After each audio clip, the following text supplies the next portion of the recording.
Perkenalkan, nama saya Dominik Yudhila Saptirlema, saya dari Prodi Ilmu Administrasi Bisnis kelas 1C. Saat ini saya akan mereview buku yang berjudul Introduction of Sociology. Berikut review dari saya. Sebuah kamus mendefinisikan sosiologi sebagai studi sistematis tentang masyarakat dan interaksi sosial. Kata sosiologi berasal dari kata Latin socius yang berarti pendamping dan kata Yunani logos yang berarti studi tentang. Jadi sosiologi merupakan studi tentang persahabatan.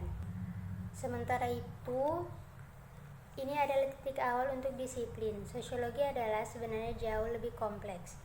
Ini menggunakan banyak metode berbeda untuk mempelajari berbagai materi pelajaran dan untuk menerapkan studi ini ke dunia nyata.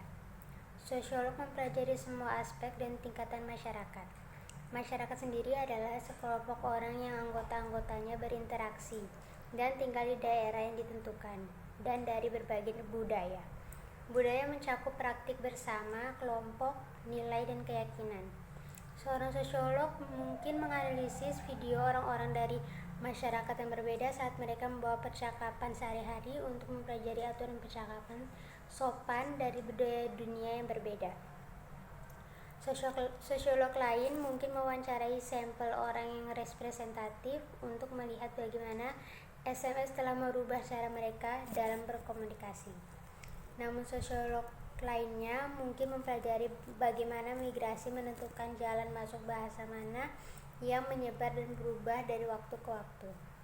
Seorang sosiolog keempat mungkin menjadi bagian dari pengembang tim tanda-tanda untuk memperingatkan orang-orang yang hidup ribuan tahun di depan dan berbicara banyak dalam bahasa yang berbeda-beda untuk jauhi limbah nuklir yang masih berbahaya. Meskipun studi ini dan metode pelaksanaannya berbeda, sosiolog yang terlibat dalam mereka semua memiliki kesamaan. Masing-masing dari mereka melihat masyarakat menggunakan apa yang dipelopori oleh sosiolog C.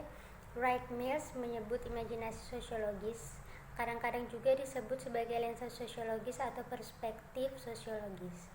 Mills mendefinisikan imajinasi sosiologis sebagai bagaimana individu memahami sendiri dan masa lalu orang lain dalam kaitannya dengan sejarah dan struktur sosial. Dengan melihat individu dan masyarakat dan bagaimana mereka berinteraksi melalui lensa ini, sosiolog dapat memeriksa apa yang mempengaruhi perilaku, sikap, dan juga budaya. Dengan menerapkan metode yang sistematis dan ilmiah untuk proses ini, mereka mencoba melakukannya tanpa membiarkan bias mereka sendiri dan ide-ide yang terbentuk sebelumnya mempengaruhi mereka. Semua sosiolog tertarik dengan ide-ide yang terbentuk Semua sosiolog tertarik pada pengalaman individu dan bagaimana pengalaman itu terbentuk melalui interaksi dengan kelompok sosial dan masyarakat secara keseluruhan. Bagi seorang sosiolog, keputusan pribadi dan individu membuat tidak ada dalam ruang yang hampa. Pola budaya dan kekuatan sosial memberi tekanan pada orang untuk memilih satu pilihan di atas yang lain. Pada tahun 1873, filsuf dari Inggris yang bernama Herbert Spencer menerbitkan sebuah buku yang berjudul The Study of Sociology. Buku pertama dari istilah sosiologi di dalam judulnya. Spencer juga menolak banyak filosofi Comte sebagai teori perjuangan kelas Marx dan dukungannya terhadap komunisme. Sebaliknya, dia menyukai bentuk pemerintah yang memungkinkan kekuatan pasar untuk mengontrol kapitalisme. Karyanya mempengaruhi banyak orang sejak awal sosiolog, termasuk Emile Durkheim. Durkheim membantu membangun sosiologi sebagai disiplin akademis formal dengan mendirikan Eropa pertama Departemen Sosiologi di Universitas Bordeaux pada tahun 1895 dan dengan menerbitkan buku yang berjudul Rules of the Method of Sociology pada tahun 1895 dan dalam karya penting lainnya yang berjudul Division of Labor in Society pada tahun 1893. Durkheim memaparkan teorinya tentang bagaimana masyarakat merubah dari negara primitif menjadi kapitalis, masyarakat industri. Menurut Durkheim, orang naik ke tingkat yang tepat dalam masyarakat berdasarkan prestasinya. Durkheim percaya bahwa sosiolog dapat mempelajari faktor sosial yang objektif. Dia juga percaya bahwa melalui studi semacam itu akan memungkinkan untuk menentukan apakah suatu masyarakat sehat atau patologis. Ia melihat masyarakat yang sehat sebagai masyarakat yang stabil, sedangkan masyarakat yang patologis mengalami keruntuhan sosial norma antara individu dan juga masyarakat. Pada tahun 1897, Durkheim berusaha menunjukkan keefektifan aturan penelitian sosialnya ketika dia menerbitkan sebuah karya berjudul Suicide. Durkheim memeriksa statistik bunuh diri di berbagai distrik polisi untuk perbedaan penelitian antara komunitas Katolik dan juga Protestan.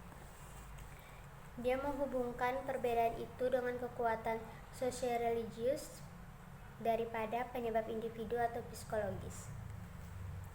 Sosiolog terkemuka Max Weber mendirikan Departemen Sosiologi di Jerman di Ludwig Maximilians Universitas of Munich pada tahun 1919.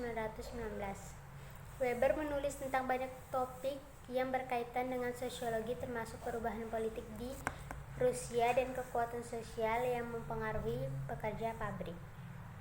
Dia terkenal karena bukunya pada tahun 1904 yang berjudul Etika Protestan dan Semangat Kapitalisme. Teori yang dikemukakan Weber di dalam buku ini masih kontroversial.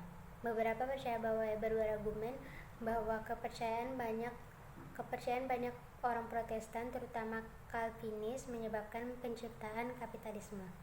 Yang lain menafsirkannya sebagai sederhana mengklaim bahwa ideologi kapitalisme dan Protestan saling melengkapi. Weber juga memberikan kontribusi besar pada metodologi penelitian sosiologis bersama lainnya peneliti seperti Wilhelm Dilthey dan Heinrich Richter. Weber percaya bahwa sulit jika bukan tidak mungkin menggunakan metode ilmiah standar untuk memprediksi secara akurat perilaku kelompok seperti yang diharapkan orang. Mereka berpendapat bahwa pengaruh budaya terhadap perilaku manusia harus diperhitungkan.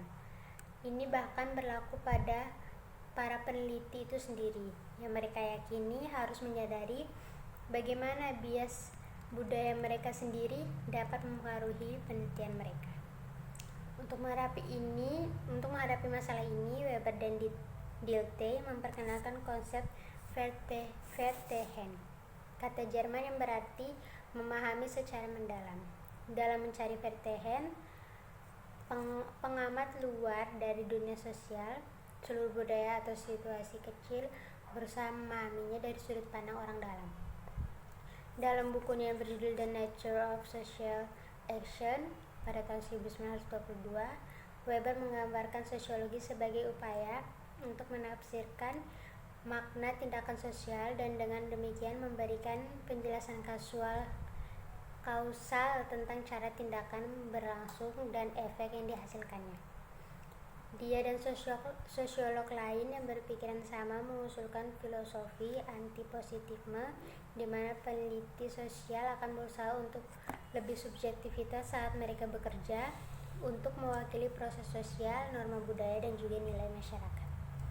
Pendekatan ini menyebabkan beberapa metode penelitian yang tujuannya tidak untuk menggeneralisasikan atau memprediksi tradisional dalam sains, tetapi untuk secara sistematis mendapatkan pemahaman yang lebih mendalam tentang dunia sosial.